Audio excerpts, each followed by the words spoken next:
Que nos acompañan en la transmisión y a través del podcast del Seminario de Relaciones Internacionales. Mi nombre es Erika López y junto con mi colega Alejandra Pastén les damos la bienvenida a su sección Rostros de la Academia en Relaciones Internacionales. El día de hoy tenemos invitado de lujo porque nos acompaña uno de nuestros queridos profesores investigadores de la facultad, el doctor José Joel Peña. Doctor José, me da muchísimo gusto tenerlo aquí con nosotros y que haya podido darnos este espacio para que nuestro público le conozca un poco más fuera de las aulas y que los alumnos y demás personas que nos acompañan conozcan un poco más de usted y de la vocación que tiene hacia la enseñanza. Muchísimo gusto, doctor. Y bueno, ¿Qué, pues, qué tal, Erika? Perdón que te interrumpa, nada más claro. saludarte a ti, a Ale. Un gusto estar aquí con ustedes y obviamente agradecerle al doctor Edmundo Hernández Vela y obviamente a la maestra Valeria Olvera, mi querida amiguísima, por haberme invitado a participar en estas entrevistas que por lo que me han comentado han sido muy exitosas. Entonces, muy honrado de estar aquí con ustedes y espero que mis respuestas sean lo suficientemente atractivas como para que el público quiera más y más y más, ¿no? Claro, estamos seguros que esta entrevista va a ser un éxito. Y muy bien, antes de iniciar, me permitiré leer una breve semblanza del doctor Peña a fin de contextualizar un poco su formación. Él es doctor en Administración Pública por el Instituto Nacional de Administración Pública, INAP, y candidato doctor en Derecho por el Instituto de Investigaciones Jurídicas de la Universidad Nacional Autónoma de México. También es maestro en estudios en Relaciones Internacionales y licenciado en Relaciones Internacionales por nuestra querida Facultad de Ciencias Políticas y Sociales de la UNAM, donde también se desempeña como profesor de asignatura adscrito al Centro de Relaciones Internacionales. Por su parte, la Universidad Intercontinental se desempeña como docente de la licenciatura en Derecho, adscrita a la Dirección Divisional en Ciencias Sociales.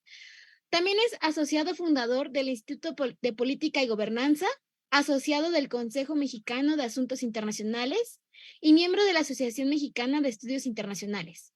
Sus trabajos de investigación se han centrado en el estudio de las diferentes etapas del proceso de integración de la Unión Europea en el desarrollo de las crisis económico-financiera, política, social e institucional de dicho bloque regional, en los regionalismos latinoamericanos y en la relación México-Estados Unidos-Unión Europea, así como en temas vinculados con la administración pública, el derecho internacional público y los derechos humanos. Actualmente trabaja en el Instituto Nacional de Transparencia, Acceso a la Información y Protección de Datos Personales. Y pues bueno, doctor, ya lo dijimos, es un placer tenerlo aquí con nosotros y pues si usted nos da permiso, comencemos con la entrevista. Adelante, vámonos. Perfecto, como primera pregunta, ¿cómo inició su trayectoria dentro de la academia? Híjole, es una pregunta que me encanta responder. Tiene una parte muy triste y una parte que me satisface mucho. Cuando yo estudiaba la licenciatura, eh, adelanté una materia cuando yo iba en segundo semestre, que era Europa, ¿no? Europa se impartía para los de sexto semestre, pero como ustedes saben, se pueden adelantar materias, ¿no? Entonces yo en segundo semestre, con esta idea de querer comerme al mundo, idea con la que sigo, por cierto, decidí adelantar la materia de Europa porque yo tenía mucho interés en la región, por todo lo que se hablaba, ¿no? En medios de comunicación, en internet, en redes. Entonces, inscribí la asignatura un miércoles porque era el único día que no teníamos clase, ¿no? Yo tomaba clase lunes, martes, jueves y viernes y los miércoles, pues generalmente no hay ninguna asignatura o hay asignaturas de 4 horas, ¿no? Entonces yo fue la que decidí tomar Europa con la doctora Rosa María Piñón Antillón, bueno, pionera en los estudios europeos, una experta en la integración de la Unión Europea, experta en integración latinoamericana, porque aparte era doctora en estudios latinoamericanos. Entonces, pues fue una decisión que muchas y muchos quizá podrían pensar que fue prematura, ¿no? Que no tendría que haberlo hecho, que hay una línea lógica en el programa de estudios, ¿no? Pero bueno, yo lo quise hacer y es una de las mejores decisiones que he tomado en mi vida, así se los pongo. Cuando conocí a la doctora, pues me impactó. Aparte era una persona digamos, era una mujer con mucho carácter, y digo era porque lamentablemente ya no se encuentra con nosotros, ella ya falleció, pero era una persona que imponía, no solo con conocimiento, sino con su simple presencia. Entonces yo tomé la materia con ella y de alguna forma empezó a surgir una relación académica maravillosa. Digamos que dentro del grupo yo era el alumno, pero también como una especie de adjunto, ¿no? Yo la apoyaba con diferentes tareas que ella me iba pidiendo. Entonces, pues a lo largo del tiempo fuimos cosechando una amistad académica que a mí me gustaría pensar que también fue una amistad personal muy grande, al grado de que cuando en sexto semestre mis compañeras y compañeros de generación tomaron la materia de Europa con ella, yo ya era el adjunto oficial de esa materia. Entonces, pues digamos que mi vida académica creció con ella, ¿no? Ella fue obviamente mi directora de tesis en licenciatura, que versó sobre la Unión Europea. Posteriormente entro a la maestría y ella fue mi profesora de seminario en la maestría, fue mi directora de tesis en la maestría y lamentablemente ya no pudo estar en mi examen profesional porque ella falleció unos meses antes de que yo llevara a cabo la sustentación pues de mi examen para obtener el grado de maestría, ¿no? Cuando ella, antes de fallecer, ella ya se encontraba enferma y justo iba a impartir un curso que ella daba en la facultad. Uno era Europa y otro era seminario de titulación en Relaciones Económicas Internacionales. Y ese semestre le tocaba impartir a ella esa asignatura, pero por cuestiones de salud ella dijo que no podía. Entonces el doctor Alfonso Sánchez Mujica, que entonces se desempeñaba como coordinador del Centro de Relaciones Internacionales y al cual yo pues había conocido porque fue mi lector en la tesis de licenciatura, mi lector en la tesis de maestría y por cierto ahorita es mi lector en la tesis de mi segundo doctorado, me propone para dar ese curso, la doctora acepta y yo ingreso en 2016 como profesor de asignatura y desde ese semestre hasta el día de hoy me han honrado dándome la posibilidad de dar clases, ¿no? En mi alma mater, en mi facultad tan querida. Y bueno, pues para mí ha sido un gran privilegio, ¿no? Y digamos que esa forma fue en la que entré. Digo que fue algo triste porque fue derivado de la enfermedad y el fallecimiento de mi madre académica, como muchas veces me refiero a la doctora Rosa María Piñón, pero bueno, pues la alegría de que confió en mí para dar la asignatura y que han confiado en mí al grado de que pues sigo impartiendo clases en la facultad.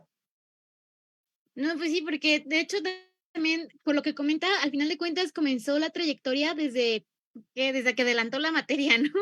O sea, desde que comenzó a adelantar la materia y de ahí se siguió siendo el adjunto, pues, oficial de la profesora. Se nota, ¿no? Y, creo que también va muy ligado a la siguiente pregunta, porque la siguiente pregunta es, ¿cómo se decidió o en qué momento fue clave para que eligiera sus temas de especialización? Entiendo que un momento clave, pues, fue el hecho de que, pues, la doctora lo acompañara, pero, ¿algún momento así en específico que usted tenga que diga: "Este momento fue que decidí yo especializarme en la Unión Europea o derechos humanos"? Ujú.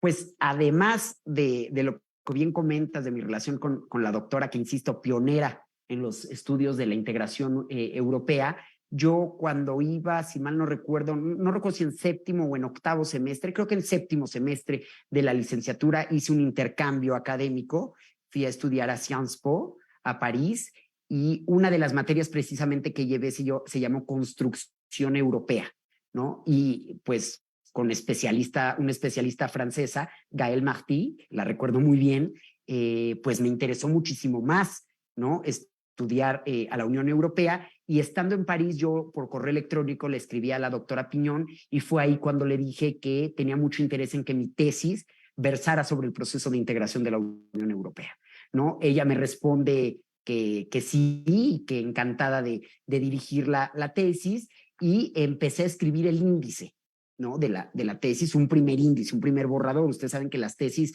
se pueden reescribir 1000 veces, ¿no? Entonces yo empecé a escribir un índice sobre la gobernanza de la Unión Europea y coincidió que en Francia Philippe Moreau de Ferge, él fue secretario de Relaciones Exteriores de Francia y posteriormente un académico muy connotado que fue de los primeros en hablar sobre gobernanza.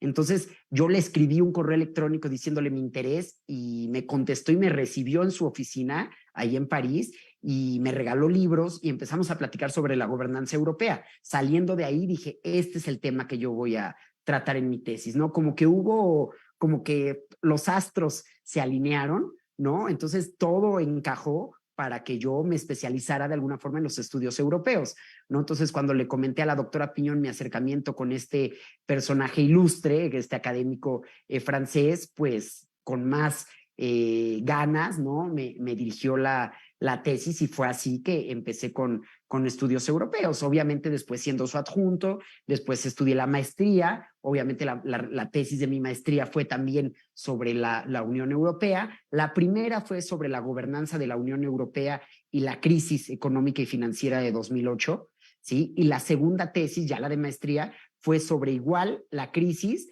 pero digamos los aspectos político, institucionales y jurídicos de la crisis, ¿no? Entonces traté, digamos, de que fuera una continuación de mi tesis de licenciatura, que dicho sea de paso es lo que muchas y muchos investigadores recomiendan, incluso profesoras y profesores recomiendan que tu tesis de maestría sea una continuación, ¿no? De tu tesis de licenciatura para que de algún grado, de alguna forma te vayas especializando en ciertos conocimientos o realidades de estudio, ¿no? Entonces fue así como me acerqué a la Unión Europea, ¿no? Y también es importante resaltarlo, previo a mi intercambio, o sea, un semestre antes, durante sexto semestre, fui becario en un proyecto PAPIT que en su momento dirigía el doctor Roberto Peña, y como ustedes saben, él también dirigió el Centro de Estudios Europeos, ¿no? Que ahora dirige el maestro Damaso Morales, y yo como becario del Centro de Estudios Europeos, pues también estuve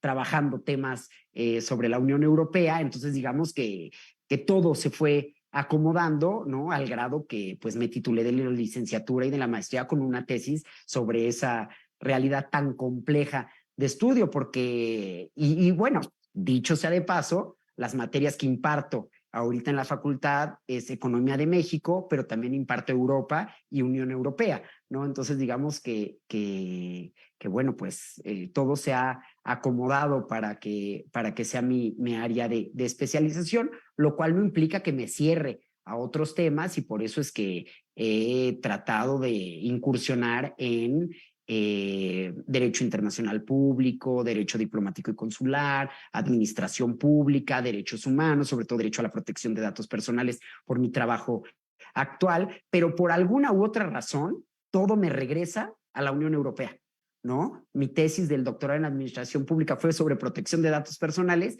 y cuál es el régimen de integración que tiene el nivel de protección de datos personales más alto, la Unión Europea, ¿no? Entonces, obviamente, en mi tesis tuve que dedicarle un amplio apartado a la Unión Europea. Y ahorita mi tesis del doctorado en Derecho es sobre regímenes de integración regional y regionalismo mundial y latinoamericano. ¿Cuál es el régimen de integración regional más avanzado y que se tiene que tomar forzosamente como referencia para cualquier análisis? La Unión Europea, ¿no? Entonces, insisto, todo me lleva a eso, ¿no? Es impresionante. La próxima semana voy a tener el honor de moderar una mesa a la cual están todas y todos invitados, el 23 de febrero a las 11 de la mañana, si mal no recuerdo. Es una mesa que se va a llevar a cabo ahí en el Instituto de Investigaciones Jurídicas que organiza el Centro de Estudios Europeos. Yo voy a moderar y es una mesa con 4 embajadores, el embajador de Alemania, la embajadora de Finlandia,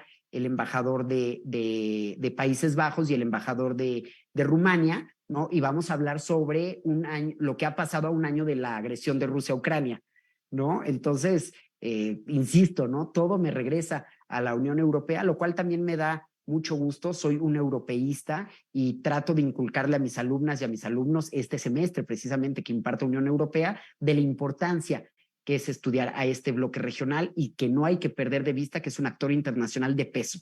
Lo fue, lo es y lo seguirá siendo, eso sin duda. Sí, yo siento que por lo que usted me comenta, yo siento que ya su destino era los estudios europeos, la Unión Europea y que ustedes están ligados desde el inicio. Porque todo, absolutamente todo lleva a eso, ¿no? E incluso como usted menciona, a pesar de que ha tratado de incursionar en otros aspectos como administración pública, pues nuevamente se remonta a la Unión Europea y los estudios de esta y comparar. Entonces, yo digo que están ligados. Están absolutamente ligados.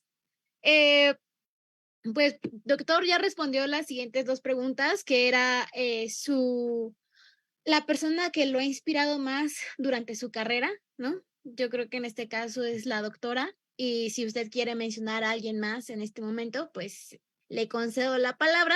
Y la segunda, que también creo que ya Claro. nos respondió, fue las materias que marcaron su trayectoria estudiantil.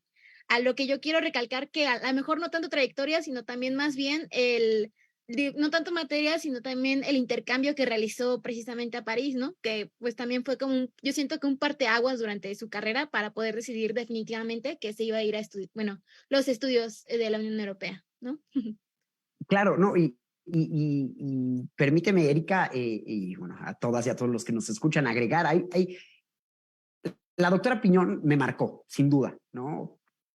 Al grado de que cuando fallece, eran vacaciones de verano, yo estaba en Perú, de hecho, exactamente recuerdo cuando me marcaron, yo estaba en Machu Picchu, ¿no? Y me marcan y me dicen, su esposo, de hecho, fue el que me marcó y me dijo que la doctora había fallecido. Y bueno, fue para mí un golpe muy fuerte, sobre todo porque estando de viaje no pude acompañar a su esposo y a su familia en el velorio, ¿no? En las misas, etcétera, etcétera. Pero después se le hicieron varios homenajes post-mortem. Hasta hace poco, incluso la revista de Relaciones Internacionales que dirige, por cierto, mi queridísima amiga Virginia Valdivia, acaba de organizar una serie de homenajes post-mortem a muchas y muchos académicos que contribuyeron a la revista de Relaciones Internacionales y por supuesto la doctora Piñón Antillón fue una de las homenajeadas y también el doctor,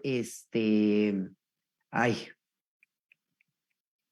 lo tenía aquí y se me fue, que también es otra de las personas que marcó mucho mi amor por las relaciones internacionales. Ahorita me acuerdo, se me fue, ¿no? Pero en lo que me acuerdo más bien, otra persona que me ha marcado y me está marcando mucho es mi directora de tesis ahorita, ¿no? La doctora Virginia Petrova. Ella es del Instituto de Investigaciones Jurídicas y también de la Facultad de Derecho, ¿no? Y ella me ha marcado mucho porque es una persona muy joven, pero con un nivel de conocimiento del derecho internacional, público y privado, excepcional. De verdad que es una persona que admiro y que quiero seguir sus pasos, ¿sí? O sea, es una persona totalmente entregada a todo lo que tiene que hacer, ¿no? No solo a cuestiones personales, por lo poco que he podido platicar con ella en ese sentido, pero a cuestiones académicas. O sea, es una directora de tesis fenomenal. Es una persona a la que yo le envío un avance de mi tesis hoy y yo mañana en la mañana yo ya tengo en mi correo el texto en control de cambios, con comentarios, con preguntas. De verdad, es una persona eh, con un nivel, aparte académico, con un nivel de compromiso muy, muy alto, ¿no? Entonces, es otra de las personas que ha marcado mucho mi vida académica, sobre todo ahorita, ¿no?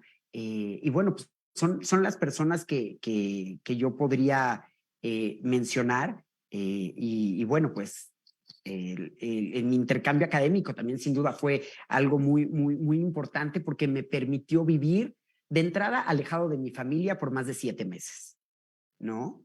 Que eso pues es fuerte, ¿no? Pero pues, al final de cuentas, pues son vivencias, ¿no? Que yo las invito y los invito a que lo hagan, ¿no? Tengo ya varias alumnas y varios alumnos que me han pedido cartas de recomendación para intercambios y yo se las doy con muchísimo gusto, ¿no? Sobre todo porque sé que aquellas personas que me lo piden, pues son personas sumamente, digamos, comprometidas Entonces me siento con toda libertad de dárselas, ¿no? Entonces, yo insisto a quienes nos escuchan, si lo pueden hacer, háganlo. La UNAM es un espacio fabuloso, no solo en términos académicos, sino también en términos de la aportación, ¿no? Que pueden dar económicamente precisamente para realizar este tipo de estudios académicos, ¿no? Entonces yo lo hice, no me arrepiento en lo absoluto, al contrario, creo que fue también una de las decisiones más importantes que he tomado, al menos en términos académicos, entonces pues yo me siento sumamente complacido, ¿no? Y agradecido pues con la UNAM por esa oportunidad. Hice amigas y amigos muy entrañables, ¿no? Conocí mucha gente, viajé mucho, ¿no? Eso también es importante decirlo. Muchas y muchos le llaman turismo académico, ¿no? Y quizás sí, pero también viajar enriquece. Cuando ustedes me preguntan cuál es una de mis pasiones, mi pasión es viajar, ¿no? Entonces, cuando uno va a Europa, se darán cuenta de que es muy fácil transitar de un país a otro, ¿no? Con el tren, con aviones o con aerolíneas de bajo costo. Entonces creo que fue una experiencia, la verdad, muy interesante y pues muy enriquecedora, ¿no? Para mí, ¿no? Entonces, insisto, yo les invito y los invito a que no dejen de hacerlo, ¿no? Sí, claro, o sea, los intercambios te enseñan no nada más, pues, lo que es materia, sino más, te enriquecen tanto que ya es turismo, precisamente es turismo educativo, ¿no? Y precisamente tiene que ver con todo esto del conocimiento, de la cultura, e incluso, como usted menciona, hacer amigos que, pues, hasta la fecha uno puede seguir comunicándose con ellos, ¿no? Más con el tema de las redes sociales, pues es súper sencillo localizarlos, ver qué están haciendo, seguir en contacto, ¿no? Exacto. Y Y de perdón esto, que te interrumpa, Erika, ya claro, claro. recordé, perdón, es que ya recordé el nombre de la otra persona que me marcó académicamente, el doctor Héctor Cuadra, ¿no? El doctor Héctor Cuadra fue mi profesor de teorías en la maestría, fue 2 semestres mi profesor y una persona extraordinaria también, ¿eh? O sea, el conocimiento que tenía era amplísimo, era extraordinario, pero sobre todo tenía la ventaja de transmitir ese conocimiento de una forma tan didáctica y haciéndote reír a cada segundo, que de verdad, todo lo que él decía se te pegaba, ¿no? Se te pegaba. Yo participé en un homenaje que le hicieron el Centro de Relaciones Internacionales cuando falleció y hace poco, precisamente en este homenaje que les comentaba que organizó la doctora Virginia Valdivia en el marco de pues, los 50 años que está cumpliendo la revista de Relaciones Internacionales, y me tocó precisamente comentar sobre la vida y obra del doctor Héctor Cuadra, y les cuento una anécdota muy rápida por si no tuvieron la oportunidad. Cuando hay una huelga en la UNAM en 2016, si mal no recuerdo, pues se cerraron las instalaciones de la UNAM, dentro de ellas el centro de estudios de posgrado, que era donde tomábamos clase, y el doctor Cuadra nos mandó un correo a mis compañeras y compañeros diciéndonos, hay que luchar, ¿no? Y esto no se queda así. Nuestro papel es de estudiar, de aprender para generar cambios positivos en la sociedad, y por eso las invito y los invito a mi departamento aquí en Villa Olímpica para que sigamos tomando clase. Las clases no se suspenden. Entonces, fue una experiencia única, ¿no? Poder estar en el departamento del doctor Héctor Cuadra, donde él nos daba clase, nos invitaba a café, de repente tenía algunas galletas y nos daba clase de teorías, pero también clase de todas sus vivencias. Fue una persona que viajó por todo el mundo, literalmente, tenía en su casa cuadros, pinturas, estatuas, platitos, platotes, alusivos a todos sus viajes. Era de verdad una persona encantadora que lamentablemente tampoco ya está con nosotros, pero lo recordamos con mucho cariño, ¿no? Entonces, perdón la interrupción, Erika, pero si no se me iba a ir nuevamente y no quería dejar de compartirlo con ustedes. No, claro, o sea, sí fue una persona que tiene un gran pedazo de su corazón, por decirlo de una manera, en su trayectoria académica, pues es importante mencionarlo.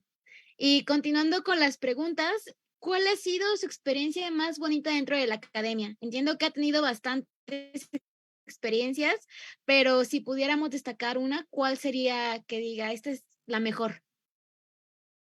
Híjole, son de esas preguntas difíciles de responder, ¿no? Es como cuando te preguntan, ¿cuál es tu película favorita? ¿Cuál es tu canción favorita, no?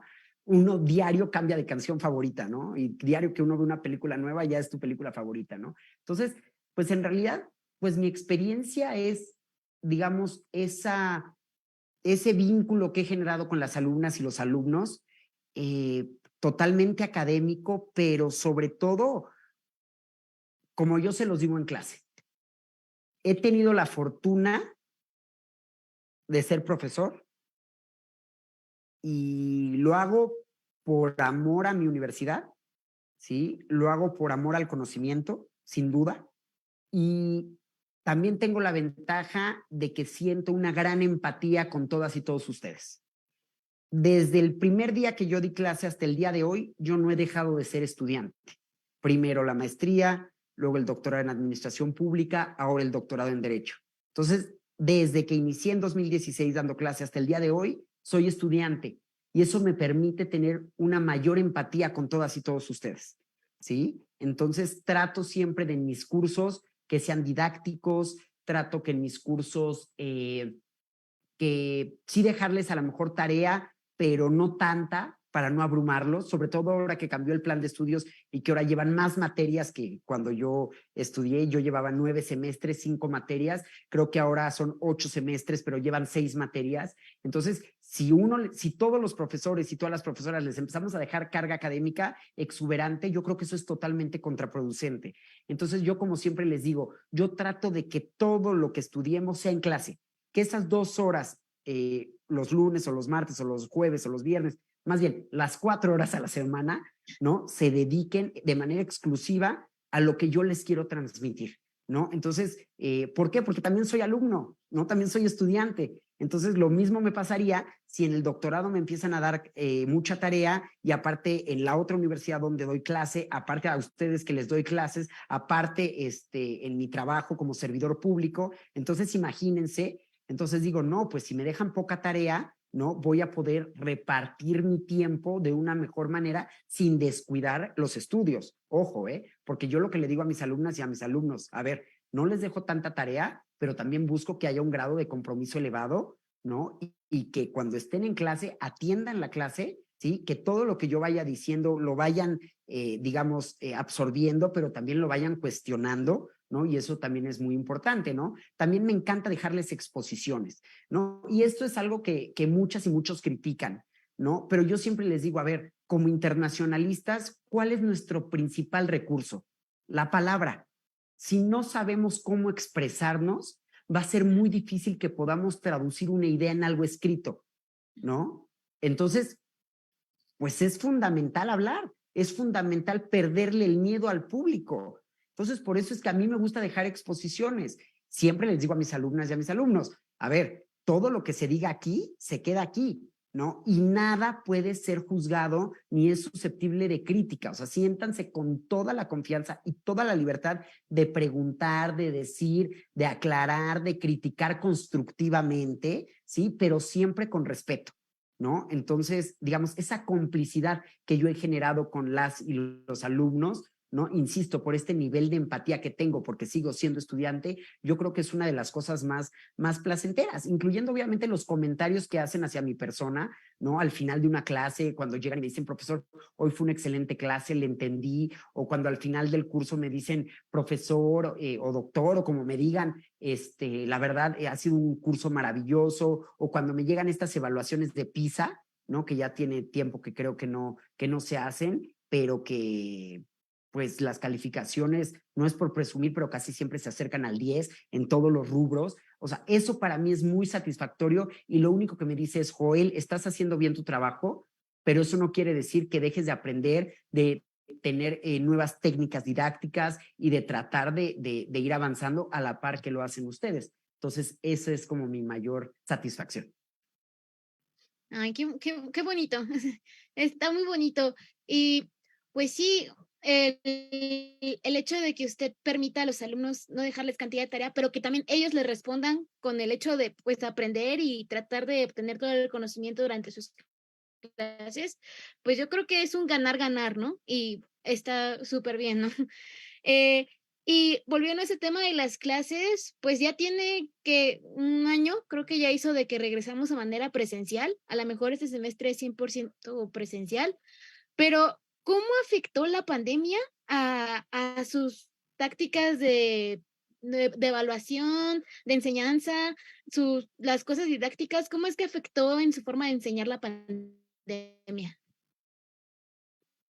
Híjole, pues yo creo que para todas y para todos, profesoras, profesores, investigadoras, alumnas, alumnos, políticas, políticos, padres y madres de familia, para todos fue un cambio drástico, no solo en México, sino en todo el mundo, ¿no? O sea, la verdad fue algo sumamente inesperado, algo complejo, algo que no se veía venir. Entonces, cuando algo así ocurre, a todos nos sacan de nuestra zona de confort, ¿no? Entonces, yo soy totalmente partidario de las clases presenciales. La verdad, creo que es la mejor forma de tener un contacto con las y los alumnos por el simple hecho de verlas y verlos a los ojos, ¿no? Por eso es que yo siempre les pedía que en la medida de lo posible prendieran sus cámaras, porque muchas veces con la mirada uno puede ver cuando alguien entendió o no entendió el tema, ¿no? Y por miedo a preguntar, ¿no? Se quedan calladas o callados, ¿no? Y no se resuelven sus dudas. Entonces, de manera presencial es como más fácil, ¿no? Aparte, en la virtualidad es muy difícil ganar la atención de quien te está viendo del otro lado, ¿no? ¿Por qué? Porque uno está sometido a muchos distractores. Entonces, no hay quien seguro apaga la cámara y a lo mejor baja por un café, pero ese café le tarda media hora, ¿no? Y uno como profesor, pues no se da cuenta si el alumno o la alumna está, salvo cuando uno pasa lista, ¿verdad? Que ahí sí todas y todos están al pie del cañón, ¿no? Entonces sí me costó mucho trabajo. De hecho, el primer semestre que fue pandemia, es decir, febrero, junio 2020, que fue cuando empezó. De hecho, nosotros empezamos semestre, la facultad entró en paro, ¿no? Y justo cuando íbamos a regresar, pandemia, ¿no? Y ya con todo lo que esto conllevó. De hecho, esa primera vez, yo no sabía cómo utilizar Zoom, no sabía cómo utilizar Classroom y aparte apenas estaban desarrollando este tipo de plataformas educativas. ¿No? Estábamos, digamos, como en un rezago en comparación con otras partes del mundo y pues no estábamos acostumbrados a estos temas digitales. Entonces, la verdad, no impartí clase así de manera virtual, sino lo que hacía yo era que les mandaba alguna presentación o algunas lecturas, ¿sí? Y yo el día que era la clase, ellos ya tendrían que haber aprendido, leído, digerido el conocimiento y lo que hacía era, les hacía preguntas y tenían esas 2 horas para mandarme su cuestionario, ¿no? Entonces fue una forma, digamos, a lo mejor muy poco ortodoxa de dar clase, ¿no? Si es que se le puede llamar dar clase, pero digamos que pues me tomó por sorpresa. Ya el siguiente semestre ya fue por Zoom, ya fue pues así como estamos ahorita teniendo la entrevista, ¿no? Entonces, sí fue algo muy complicado. Me he dado cuenta que las y los alumnos que son de pandemia, o sea, hay quienes entraron a la universidad y la pisaron apenas este semestre que ya fue completamente presencial, ¿no? Incluso el pasado creo que también fue presencial, salvo algunas excepciones, yo ya di Sí. presencial 100%, pero digamos que pues llevan 4, 5, hasta 6 semestres sin pisar la facultad, ¿no? Entonces yo sí he visto, digamos, una disminución en el interés de las y los alumnos hacia las clases, ¿no? Eso es un hecho. También me he dado cuenta que les cuesta más trabajo concentrarse, sobre todo a muy tempranas horas de la mañana. Sí, eso también es cierto. Estamos acostumbrados que en la virtualidad, pues estando en casa, te levantas 2 minutos antes de que inicie la clase y no hay ningún problema, ¿no? Y hay personas que a la fecha, que conozco de muy cercanos, que tardan casi 3 horas en llegar a la facultad en las mañanas, ¿no? Entonces, pues es un hecho que ha disminuido ese interés y que a la vez, pues, digamos que las y los alumnos ya no quieren tomar materias tan temprano. Entonces, también son cosas que se tienen que evaluar, sobre todo ahora que va a venir, digamos, una revisión de los planes de estudio, ¿no? Quizá podría ser una opción que no se empiece a las 7, que se empiece a las 9, ¿no? Digamos, no son ideas que se me van ocurriendo Sí, claro, y es como que la parte de esta pandemia vino, experiencia.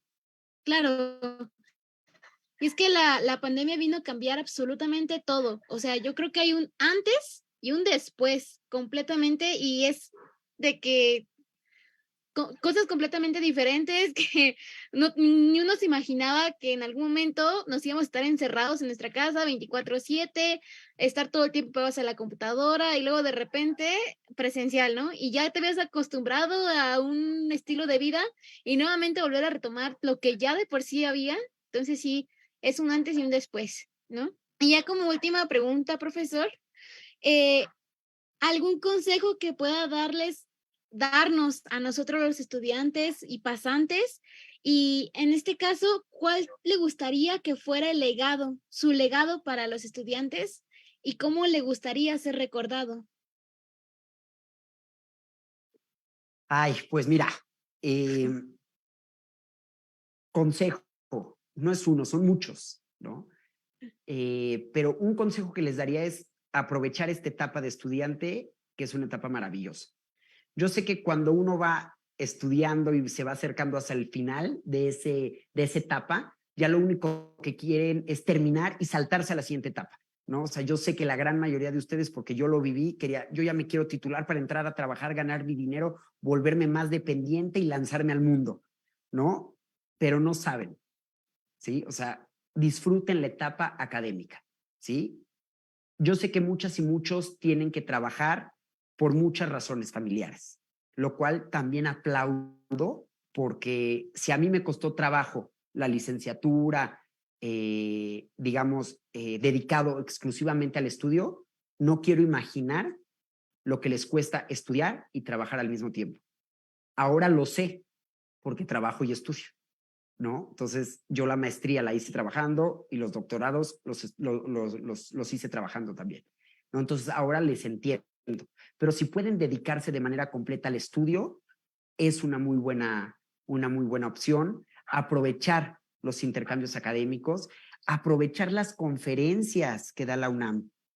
Acabo de salir del segundo Congreso Bienal sobre Estudios Norteamericanos que organiza el CISAN y déjenme decirles que ahorita en la sala en la que yo presenté una ponencia junto con otros colegas, la verdad, pues con un nivel excelente, yo creo que había de público, no les miento, 10, 12 personas en una sala para 50, ¿sí? Hace poco participé en el Congreso Mexicano de Ciencias Sociales, COMEXO, el año pasado, y literal éramos los 4 que estábamos exponiendo y solo un alumno que venía de Michoacán. Nadie más estaba en la sala, ¿no? Entonces, son congresos gratuitos, la gran mayoría, son congresos que están aquí en el área de CU, que se pueden ir caminando, que pueden tomar el Pumabús, pueden tomar un taxi o un Uber, ¿sí? O la bicicleta, ¿no? Y pueden llegar y tomar esos congresos. El congreso de hoy se hizo el miércoles también, precisamente para que muchas y muchos pudieran asistir, ¿no? Yo cada que tengo un evento en el que participo o incluso en el que no participe, pero que sé que es importante, les envío un correo a todas y todos mis alumnos que he tenido casi desde 2016. Tengo una lista de una mailing list, ¿no? Una lista de distribución con todos los correos, copio todos y a todos les invito. Y déjenme les digo que son muy pocas y muy pocos los que yo veo que asisten a estos eventos, ¿sí? Entonces yo creo que eso es algo muy valioso. La facultad organiza el Foro de Política Exterior y el Coloquio Internacional de Primavera. También son, digamos, son espacios digamos, muy enriquecedores, a los cuales lamentablemente asisten solo cuando los profesores o profesoras les dicen que no va a haber clase, pero que la lista se va a tomar en ese evento. Solo ahí están. Si es voluntario, no asisten. Entonces, eso a mí me causa de repente cierto conflicto porque digo, híjole, tienen el conocimiento digerido a la mano, ¿sí? Pueden incluso estar escuchando a alguien que leen, porque a lo mejor les dan una lectura de alguno de los ponentes, tienen la oportunidad de preguntarles o cuestionarles o acercarse y decirles, oiga, ¿cree que lo puede entrevistar o que pueda tomarme un café con usted para preguntarle? O el día de hoy, en una de las mesas en las que estuve, uno de los ponentes regaló libros, unos libros que acaba de publicar este año. Entonces dijo, traje 5 ejemplares, los pongo aquí en la mesa, quienes gusten pueden tomar uno, es regalo. Sí, o sea, hay Sí, muchas claro, oportunidades. aprovechar todas las oportunidades que nos brinda la UNAM, ¿no? Absolutamente todas. Y también asistir a todos los congresos, conferencias que podamos, porque al final de cuentas es conocimiento que nos va a servir en un momento, ¿no? Entonces, y bueno, No, y por finalmente, supuesto, perdón que te interrumpa, Erika, viene la claro, MEI, el Congreso de la Asociación Mexicana de Estudios Internacionales, fue en Huatulco el sí, año pasado y ayer salió ya la convocatoria, precisamente va a ser en Mérida. Entonces yo sé que ese ujú. viaje implica un gasto, ¿no? Y a lo mejor dicen, bueno, es un gasto económico fuerte que no puedo yo cubrir o que me encuentro en una situación que no me lo permite, pero aquí a la vuelta de la esquina tenemos muchos congresos. Yo les acabo de extender una invitación para una mesa de embajadores. También voy a participar en una mesa de debate sobre precisamente también Ucrania que organiza mi amiga la doctora Ana Luisa Trujillo. Va a ser ahí va a ser, no recuerdo si, creo que va a ser hasta virtual, ¿no? En mis redes sociales, en mi Twitter, Claro, que también las invito y los invito a seguir, @joelpena89. Ahí estoy publicando puros eventos gratuitos y yo las invito y los invito a que participen. Y un consejo más, si me lo permites, Erika. adelante. Titúlense con tesis. De verdad, es una enorme satisfacción ir a la imprenta, aquí a Copilco, a las imprentas, a recoger tu tesis. Dicen, ¿no? Que en esta vida una de las cosas que todo ser humano tiene que hacer es escribir un libro, ¿no? Y la tesis es un libro en el cual los autores van a ser ustedes. ¿Sí? Yo a lo mejor he tenido oportunidad de titularme de otras formas, pero ahorita estoy escribiendo mi cuarta tesis. Bueno, de hecho ya la acabé, ya me dieron el visto bueno, ahora nada más hay que enviarla a los otros dos lectores para los nuevos comentarios, ¿no? Pero no saben la satisfacción que es. Quizá el proceso es tortuoso, iniciarlo es difícil, hay veces que uno no tiene ganas de escribir, ¿no? Pero al final de cuentas la inspiración llega, ¿no? Y cuando ustedes recojan ese producto y que lo presenten ante un sínodo con su familia detrás aplaudiéndoles, de verdad que van a sentir lo que significa el esfuerzo de haber estudiado en la máxima casa de estudios y que yo siempre digo y en todas mis tesis lo pongo. La UNAM no solo es la máxima casa de estudios de México, sino que es el alma mater de la educación en toda América Latina. Entonces, de verdad, Sí, y yo estoy completamente de acuerdo con usted, doctor, completamente de acuerdo. Aprovechar todo y verlo como una inversión, a lo mejor no de dinero, sino también de tiempo. Entonces, pues le agradecemos muchísimo por responder a nuestras dudas sobre la trayectoria académica y profesional. Ha sido un placer poder conocerlo más. A continuación daremos paso a esta sección un poco más informal, una sección de preguntas rápidas que nos hace llegar el público y pues para ello le otorgo la palabra a mi colega, amiga y compañera Alejandra Pastén. Adelante, Ale. Buenas tardes, doctor. Fue increíble el poder escuchar y conocerlo un poco más académicamente, pero bueno, ahora es momento de conocer su currículum oculto. Así que vamos a iniciar con, ¿qué otra carrera le hubiera gustado estudiar? derecho. Siempre he dicho que soy un abogado frustrado, ¿no? Entonces, a todo el mundo se lo comento, ¿no? Incluso a mis alumnas y alumnos les digo, híjole, yo soy muy leguleyo. Les digo, entonces yo uso muchas palabras de derecho, trato de siempre en mis cursos hablar de derecho, ¿no?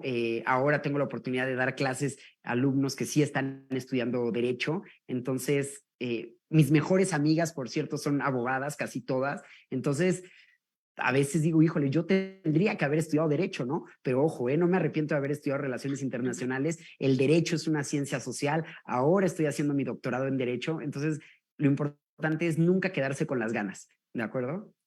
Sí, tiene absolutamente toda la razón y pues derecho también es una buena licenciatura y pues nos encanta poder decir que es parte de nuestra comunidad. La siguiente pregunta es, ¿qué hace durante su tiempo de ocio? Híjole, cuando puedo viajar, viajo. No saben lo que significó para mí la pandemia, ¿no? El no poder salir de casa. O sea, para mí fue algo de verdad sumamente difícil. Tenía planeado un viaje a Argentina con dos de mis mejores amigas, no pudimos ir por la pandemia. Entonces, si puedo viajar, viajo. Me encanta escuchar música, me encanta escuchar música y me encanta bailar. Entonces, digamos que esos son mis tres hobbies. Ah, muy interesante. Y sí, efectivamente la pandemia nos cerró muchas puertas, pero bueno, se abrieron otras y ahora somos tecnológicamente todos. pero bueno, la siguiente pregunta es, ¿comida o postre favorito? Me encanta la comida italiana, es una pasión, pero soy amante también de los tacos, sobre todo los tacos al pastor o los tacos campechanos. Y mi postre favorito yo creo que es el crème brûlée. Nos sentiríamos engañados, traicionados si no hubieran mencionado los tacos.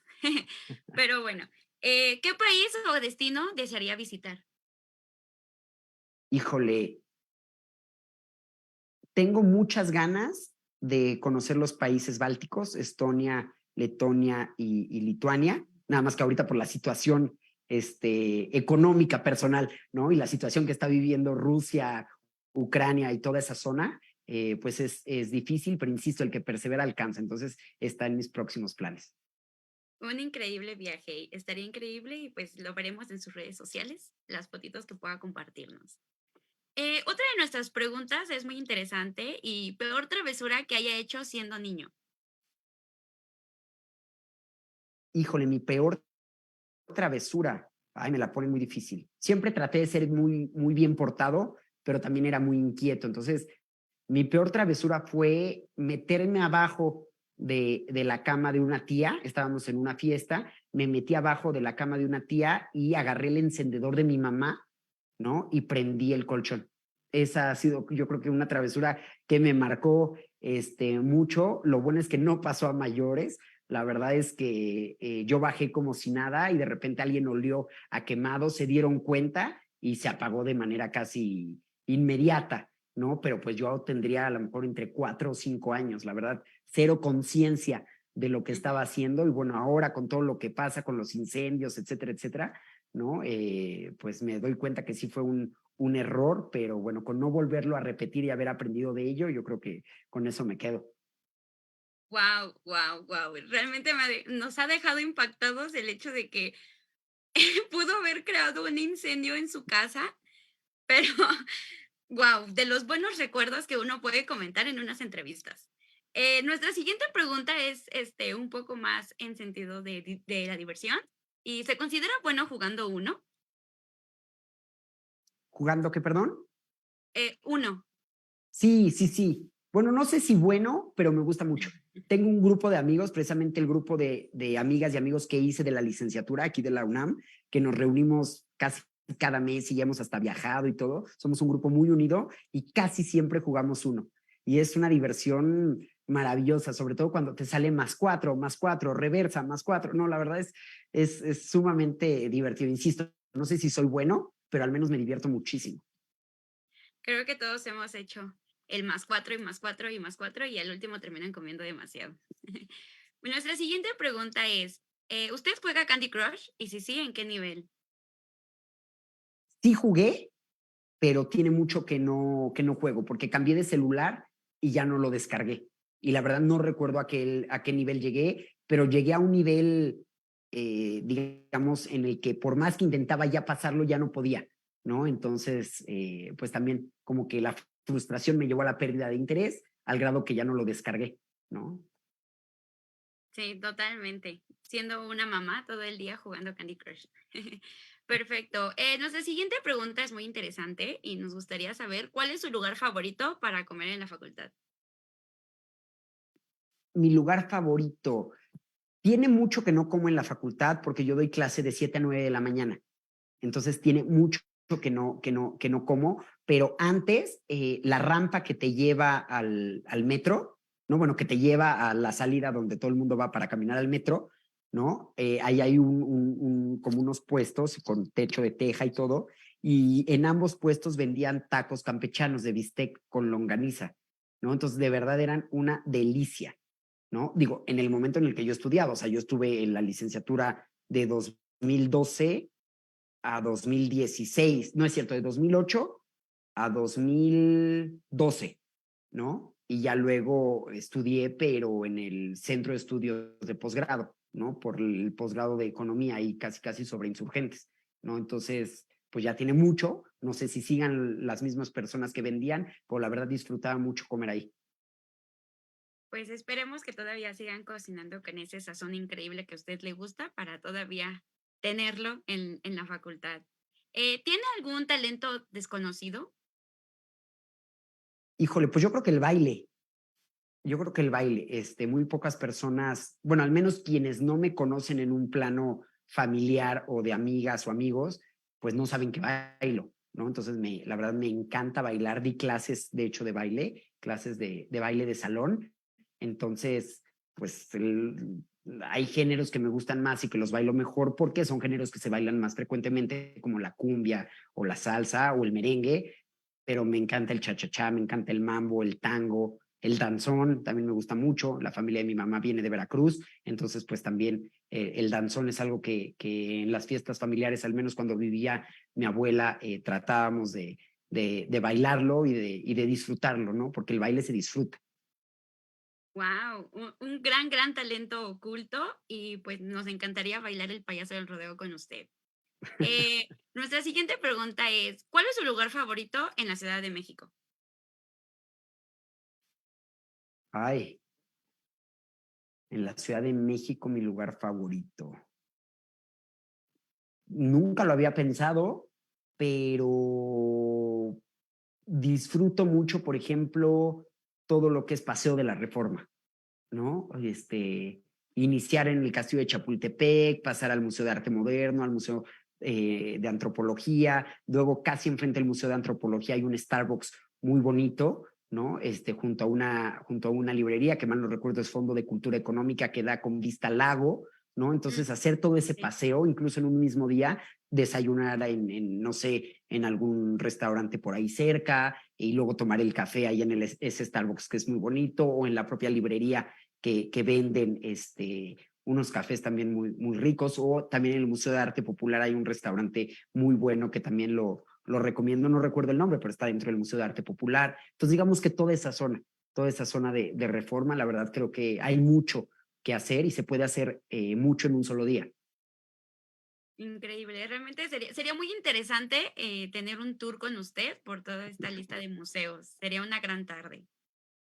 Nuestra siguiente pregunta es un poco más personal. Si pudiera vivir dentro de una película por un día, ¿en cuál sería? Por una película dentro de un día, Sí. híjole, es la misma pregunta de cuál es tu película o canción favorita, ¿no? Son muchas, muchas. Híjole, yo creo que Harry Potter. ¿Cuál? Pues en cualquiera, pero yo creo que me gustaría mucho la adrenalina de Harry Potter y las Reliquias de la Muerte, parte 2. O sea, ya la Wow. última, yo creo que Sí. es una película que es emocionante desde el principio hasta el final. Bueno, la parte final cuando ya llega Harry, Hermione y Ron grandes con sus hijos, la verdad creo que eso estuvo un poquito de más, pero al menos hasta que muere Voldemort, creo que es una de las mejores entregas, ¿no? De la serie, ¿no? De películas. Nos encantaría ver al doctor José Joel con sus grandes hechizos. La siguiente pregunta nos habla un poco más sobre algún objeto especial que le recuerde lo que ama. Un objeto especial. Tengo en casa y desde hace ya muchos años, muchos años, digo muchos años, ¿qué les gusta? 28 años, eh, quizás hasta un poquito más, un poquito menos, una esfera, de estas esferas que ya saben que se agitan y que tienen brillantina, pero es de E.T., ¿no? De la película E.T., ¿no? ¿Y por qué la recuerdo con mucho cariño? Porque fue la primera vez que fui con una tía, hermana de mi abuela paterna, que adoré con todo mi corazón, que también pues ya falleció hace muchos años, pero con ella fui a Disney, a Los Ángeles, ¿no? A los estudios Universal, ¿no? Y ahí compré esa esfera. Bueno, me compró ella esa esfera. Digo, yo compré porque me acuerdo que ella me dio el dinero y yo era el que iba y pagaba, ¿no? Entonces, para mí era como yo comprarla. Esa esfera de E.T. y pues no sé, me recuerda ese primer viaje que hice con ella, el primer viaje que hice a Disney, el primer viaje que hice fuera de México, entonces como que tiene mucho valor sentimental. Aparte han pasado más de 28 años de que tengo esa esfera y salvo por alguna pieza que a lo mejor se haya ya roto o despostillado, sigue casi intacta, ¿no? Entonces como que tiene muy bonito recuerdo. Totalmente un objeto con mucho valor, con mucho sentimiento y qué lindo que todavía lo pueda tener. Nuestra siguiente pregunta es un poco más dedicado a esas series y películas. ¿Y le gusta Game of Thrones? Y si sí, ¿qué familia es? ¿Stark o Targaryen? Híjole, les confieso que no he visto Game of Thrones, ¿no? A lo mejor va a haber varios sorprendidos, pero la verdad no la he visto. No la he visto. He visto otras series, pero esa no. Entonces, pues no sabría qué responder. Perfecto, bueno, desilusión, doctor. Pero bueno, no se preocupe, todavía está a tiempo de verla. Nuestra siguiente pregunta es, ¿prefiere escribir de noche o en la mañana? Yo la verdad soy madrugador. Yo trato de levantarme lo más temprano que el cuerpo aguante, ¿no? Y evitar desvelarme, ¿no? Y eso lo he hecho desde kinder hasta el día de hoy, ¿no? Yo todas mis actividades las hago con luz del día y ya dedico la noche a cuestiones totalmente de esparcimiento y no desvelarme. De hecho, mis amigas y amigos me preguntan que cómo era posible que yo nunca me desvelara para un examen o para escribir un trabajo o algo, pues les decía, pues simplemente porque estudio a las horas correctas, ¿no? O sea, estudio en el transcurso del día, etcétera, etcétera. Es decir, no me entretengo hasta que yo termine mis labores, digamos, de escolares, ¿no? Es algo que me inculcó mi mamá y bueno, pues es algo que le agradezco infinitamente, ¿no? Y hasta la fecha, mi mamá, lo que más le importa a mi mamá es lo académico, ¿no? Entonces, pues digamos, ¿no? Ella me inculcó esos buenos hábitos, ¿no? La verdad lo considero buenos hábitos porque el no desvelarse implica dormir y dormir es vida, ¿no? Entonces, siendo concreto, de día. Perfecto, somos del mismo equipo, doctor. Eh, Eso. Nuestra siguiente pregunta es un poco más respecto a su alimentación. ¿Qué prefiere, comer con pan o tortilla? Tortilla. Perfecto. Esta entrevista va genial. Somos del mismo equipo, doctor. Nuestras siguientes preguntas ya van un poco más académicas, un poco más sobre su perspectiva, sus comentarios. ¿Y cree que es posible que Reino Unido vuelva a la Unión Europea? Híjole, esa es una pregunta recurrente y les he de confesar que yo era de las personas que creía que el Reino Unido no se iba a salir de la Unión Europea. De hecho, yo mi tesis de maestría, una de las partes finales o de las últimas oraciones es que el Reino Unido no se iba a salir de la Unión Europea y fallé, ¿no? Pero creo que está bien, ¿no? Porque precisamente uno crece también en los errores, ¿no? Entonces, la verdad, ya no quiero decir si sí o si no para no quedar mal, pero yo veo algo muy difícil que el Reino Unido vuelva a entrar. Implicó un costo muy alto para la Unión Europea, pero también les está implicando un costo mucho mayor al Reino Unido y a sus ciudadanas y sus ciudadanos, ¿no? Entonces, veo muy complicado que haya esta adhesión nuevamente. Hay otros países que están en lista de espera, que son ya candidatos o candidatos potenciales, que ya están en procesos de negociación, de revisión de diferentes elementos que se tienen que cumplir para en su momento adherirse a los tratados institucionales e ingresar a la Unión Europea. Entonces, no creo que en el corto ni en el mediano plazo algo así pueda ocurrir, ¿no? Pero insisto, esa es la magia de las ciencias sociales y de nuestras disciplinas o ciencias, ¿no? Que los cambios son de un momento a otro y lo que hoy podemos decir, mañana lo podemos negar, ¿no? Entonces, vamos a ver qué pasa. Pues sí, una segunda oportunidad para el Reino Unido, pues puede pasar, no puede pasar. Nos quedaremos a la expectativa. ¿Cómo observa el fenómeno migratorio en Europa? Híjole, aquí hay muchas posiciones encontradas porque la Unión Europea se ha visto inmersa en 2015, por ejemplo, a una crisis migratoria sin precedentes, producto del movimiento terrorista de ISIS, del Estado Islámico de Irak y Levante, en Siria. Entonces hubo muchísimos migrantes, personas migrantes de Siria, que intentaron ingresar a la Unión Europea y ahí hubo muchos países que, digamos, diseñaron e implementaron políticas de acogida, es decir, que sí recibieron a los migrantes, pero otros que fueron muy duros y que dijeron que no iban a recibir a los migrantes, al grado de que se llegó a muchos acuerdos con Turquía, ¿no? Se le otorgaron muchas concesiones en diferentes aspectos para que Turquía no permitiera el paso de los migrantes sirios por su territorio, que es una de las principales entradas a Europa y a la Unión Europea, ¿no? Entonces, la Unión Europea fue muy criticada por esa postura antimigrante, ¿no? Pero ahora resulta, ¿no?, que hace un año, en 9 días va a ser un año, de la agresión de Rusia a Ucrania, ¿no?, que ha provocado un éxodo de ucranianas y ucranianos impresionante que han recibido refugio, asilo y protección en la Unión Europea. De hecho, la Unión Europea implementó una directiva, ¿sí?, para que los países, digamos, diseñaran e implementaran políticas públicas para favorecer la migración y para apoyar a las personas que llegaran al territorio de la Unión Europea, ¿sí? Entonces, muchas y muchos analistas dicen, ¿por qué no se le permitió a los sirios, independientemente de su color de piel o religión o ideología, llegar a la Unión Europea, pero sí se le está permitiendo a los ucranianos, que son de piel blanca, que la gran mayoría profesan a lo mejor una religión cristiana, católica, o una religión más apegada a los valores occidentales, ¿no? Porque a ellos sí y a los sirios no.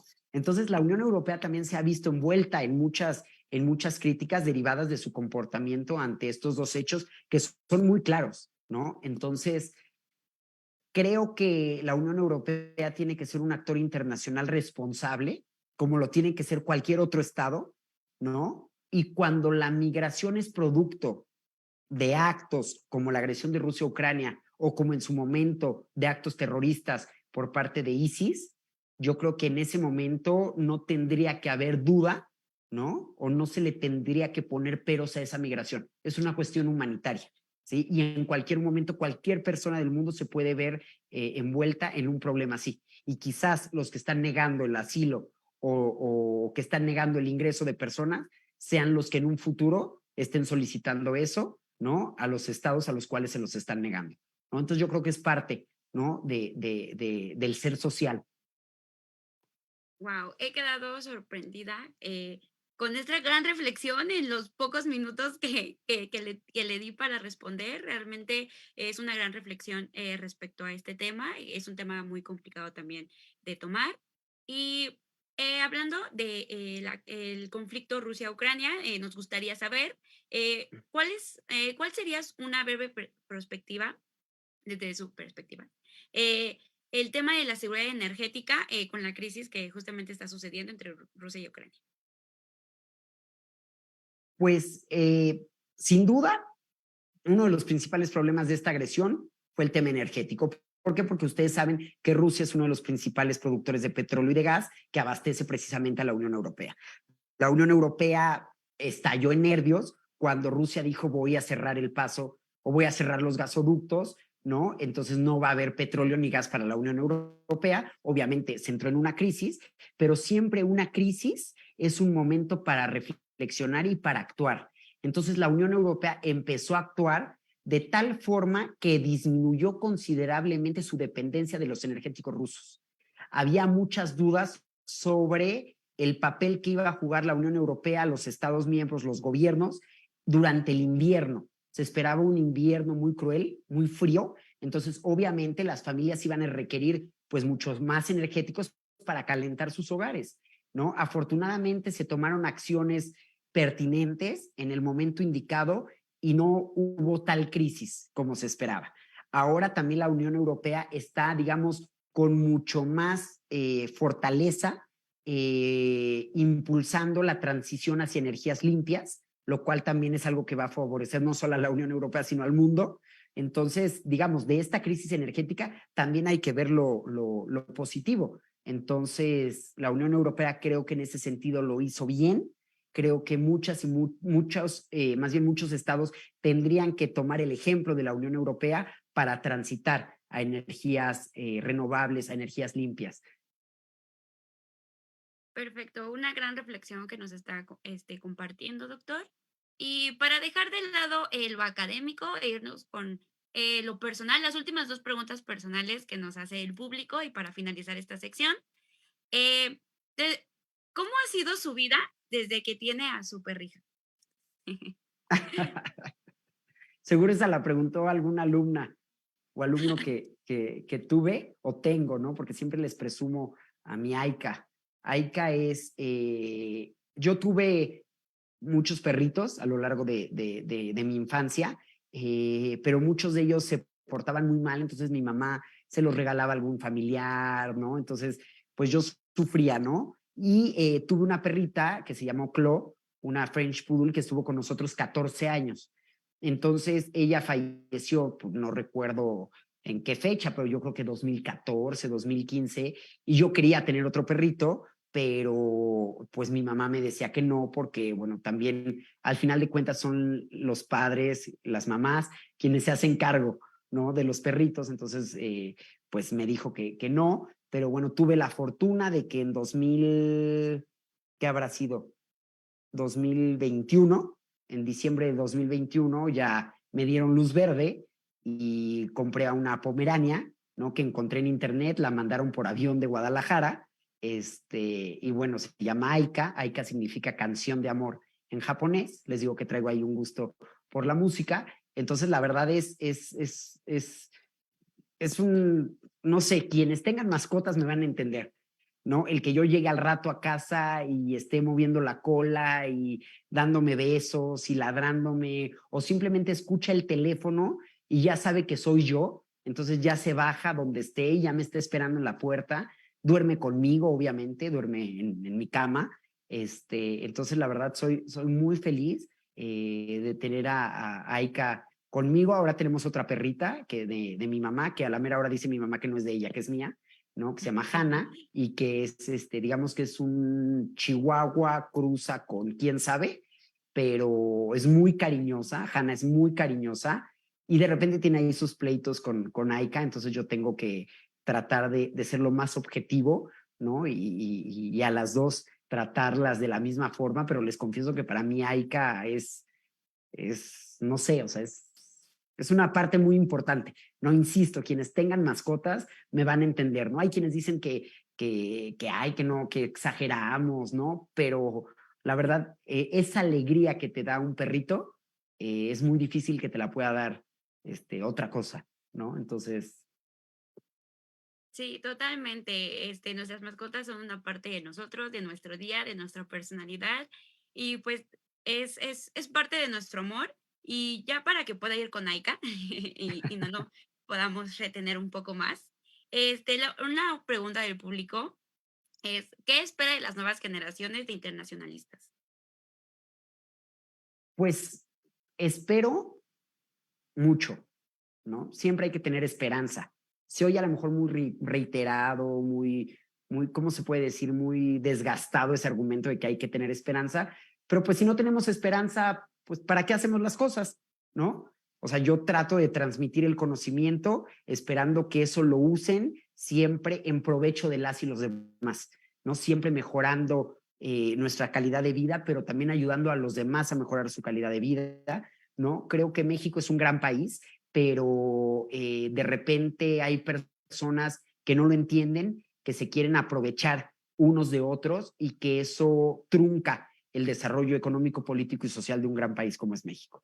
Entonces yo creo que las y los internacionalistas tenemos de frente un reto muy importante que es tomar conciencia de lo que podemos hacer no solo por nosotros, sino por todos los demás, participar en los diferentes ejercicios políticos en los que se pueda. Si llegamos a tener un cargo público, actuar con ética, con responsabilidad, siempre mirando un mejor futuro para el pueblo mexicano. Suena a lo mejor muy político, pero al final de cuentas es lo que hay que hacer. Si nos dedicamos a la academia, escribir y publicar, tratar de dar nuestra opinión para que sean más quienes nos lean, ¿no? Y de alguna forma tratar de transmitir nuestros conocimientos, pero siempre en la inteligencia de que lo hacemos pensando en que eso sirva, que eso tenga una utilidad práctica para mejorar las condiciones de vida.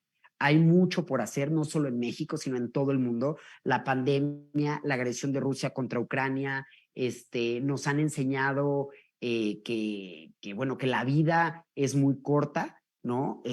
Nadie tiene la vida comprada, ¿no? Entonces yo creo que mientras tengamos la posibilidad y la fortuna de tener vida, tenemos que siempre trabajar pensando no solo en nosotros mismos, sino en los demás, en todo lo que hagamos, no solo como internacionalistas, sino como personas. Entonces, eso es lo que a mí me gustaría dejarles a todas y a todos ustedes, y con estas reflexiones finales es como me gustaría que me recordaran. Qué hermosas palabras, una gran reflexión, doctor, y pues esperamos no defraudarlo, cumplir sus expectativas y pues un poco más personal, un poco más para la comunidad. ¿Cuál sería un consejo del día? El consejo del día que usted nos quiera regalar, nos quiera compartir. Levantarse temprano. Muy sencillo, muy corto, pero créanme, levantarse temprano de verdad tiene muchas cosas positivas, ¿no? El día se tiene que vivir, ¿no? También es bueno quedarse acostado a ver la tele, ¿eh? Ojo, no quiere decir que no sea, lo disfruto yo también muchísimo, ¿no? Pero levantarse temprano, no postergar, eso también es importantísimo, no procrastinar, ¿no? Porque al final dejamos las cosas y cuando las cosas se nos quedan, hacemos las cosas mal. Entonces lo mejor es, yo soy de las personas de que me llega un correo electrónico y si puedo lo contesto inmediatamente. Si me piden algo y lo tengo a la mano, lo entrego de manera inmediata, ¿de acuerdo? Ese es un consejo que de verdad les doy. Levantarse temprano y no postergar. Siempre hacer las cosas en la medida de lo posible cuando se les presenten. Perfecto. Si despertarme temprano significa que seré igual de inteligente y con un gran currículum como usted, lo voy a hacer. Tenga por hecho que lo voy a hacer. Pues bueno, estas fueron las preguntas un poco más informales. Muchas gracias por respondernos y abrirse a la comunidad estudiantil. Hay muchas preguntas todavía que quedaron por responder en los comentarios de la transmisión, por si gusta darse una vuelta y responder todavía. Y bueno, continuamos, vamos a finalizar ya la entrevista, así que le regreso la palabra a mi colega Erika López. Muchísimas gracias, doctor, y todo un honor poder estar con usted. Hola, Gracias a doctor. ti, Ale. Hola. Y bueno, ya para culminar esta grandiosa entrevista, por último y de manera breve, me gustaría que nos dijera cómo se sintió con esa entrevista, entrevistándolo, y si quisiera agregar algún consejo final a las personas que nos están viendo y escuchando. Me sentí muy bien. La verdad es que me gusta mucho hablar en público. La verdad es algo que disfruto mucho. Es algo que me han inculcado desde kinder, donde estudié el kinder, la primaria y la secundaria y la prepa. Me inculcaron a hablar en público. Entonces, la verdad es algo que disfruto mucho. Compartir con todas y todos ustedes, la verdad ha sido algo muy enriquecedor.